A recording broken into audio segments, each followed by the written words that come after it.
Hi guys, let's get started with PBS Learning Media, and this is for Illinois educators. As you can tell, up in the upper left-hand corner, we have for Illinois educators. So this link that I have linked in here is going to open up for Illinois educators. So basically what you're going to do is you're going to click sign in or sign up if you haven't signed up. If you're going to sign up, you want to do it through your Google as a teacher. So going to do that, I'm just going to go ahead and sign back in.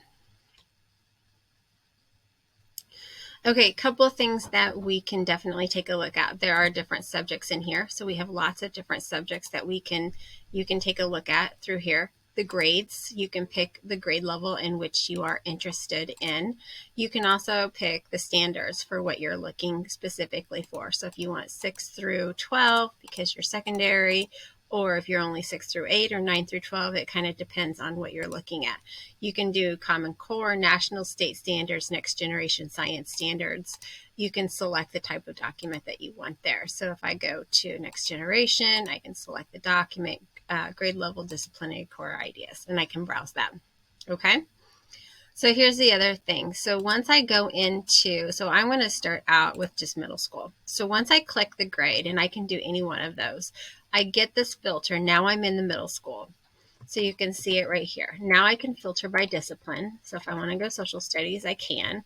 And if I want to go video, interactive, lesson, this is interactive. This is just a lesson plan. If I want media, audio, image, and a document. So I'm going to choose interactive lesson plan because I want to kind of go through some of the different things that you can see in here. So there's 27 different interactive lessons in there, and this is the whole gamut. And I'm going to click on the power of propaganda in World War II because I know this is taught at the 8th grade level. So when we go into the power of propaganda in World War II, I can hit, this is the actual information, but you're going to launch it. We're not going to do that right now. Basically, I want to talk about the about. So what is this? What is this going to see? And the interactive lessons that students are going to use primary resources, including posters, documents, artifacts, and they're going to be able to write, take notes, highlight, do all this stuff within this interactive resource, which is really nice. The other thing I want you to take a look at is under supporting materials. And under supporting materials, there's vocabulary. So you can take a look at that vocabulary list. And so it talks about this. So if you want to put something out there, make a Quizlet, do a little quizzes on this. This would be a great way to use that technology, as well as get the kids used to seeing the type of terminology that you're talking about.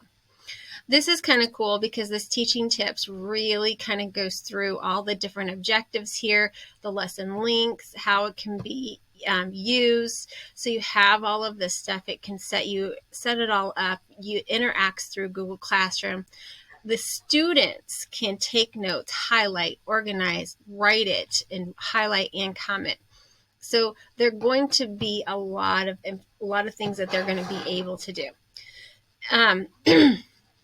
The content notes is basically, it gives you some ideas of what can be done in there.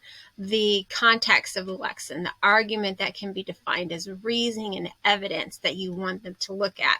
So these are all good ways that you can, when you're looking at these lessons, don't just skim over these teaching tips, because they have a lot of good ideas that you can definitely do that maybe you didn't think about, or maybe you're like, oh man, that seems like it's a lot of work. Well, hey, they made it into something that's very easy to follow.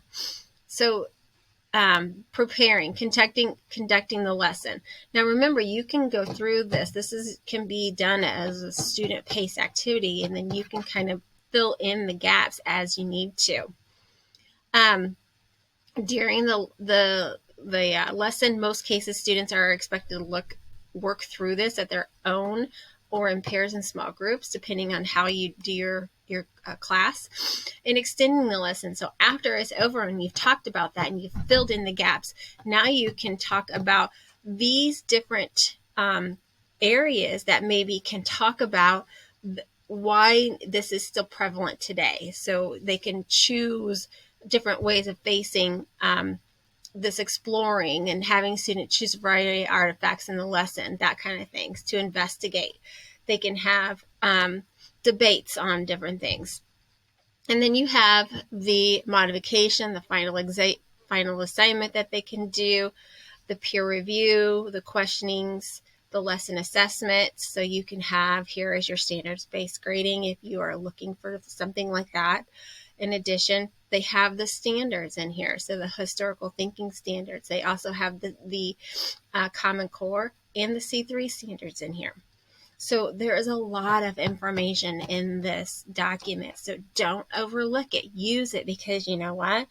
This could be something that is really cool for the kids to do, especially on their own. And then you fill in the blanks as you're going along. So that's that teaching tips under the supporting materials. Now, if you wanted to look at the standards on their own, here you have the national standards for civics and government, and then you also have the college career C3 framework standards. So you have like overall standards, but you can also look to see in that teaching materials document, you had more in-depth type standards that were in there, right? So this is just how to get started, how to find a document, how to look up a lesson, and basically what you're going to see before you assign it to the kids, okay? So stay tuned. Next video, we're going to show you how to get launched and what the kids can actually do in the next one.